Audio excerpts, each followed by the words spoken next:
Otam aytib yurardi, yetalab yurardi, brigadir bo'lib ishlardi, suvchi bo'lib ishlardi. 30-yilda yerlarini olib qo'ygan ekan. Bolam, bu yerlarda albatta bizga qaytib beradi. Shunaqa bir odam keladiki, Alloh suygan odam keladiki, bu yerlarni yana qaytib senlarga beradi. Sen shuni olasan dedi. Aytganmi? Aytgan. Yetalab yurib aytgan. Shu zamirda yetalab yurib aytgan. Otam aytgan.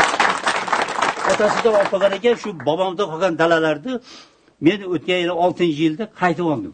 Shu mana hozir men 41 million paxta bilan qo'shib hisoblaganda, bir yil 41 million haligi daromad qilaman.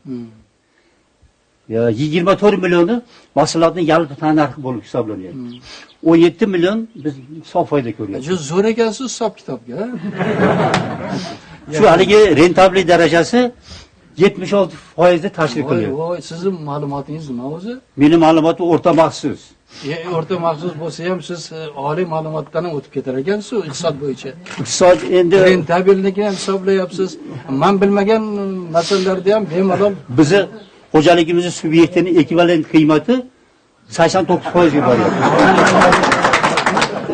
Qarang, qoyil nima deyish mumkin? Islom aka, bizni mana qo'limizga daftar olishdi. Davlat eshiklari bilan ochib gaplashishdi. Siz tufayli o'rgandik. Bizga siz sharoit yaratib berdingiz.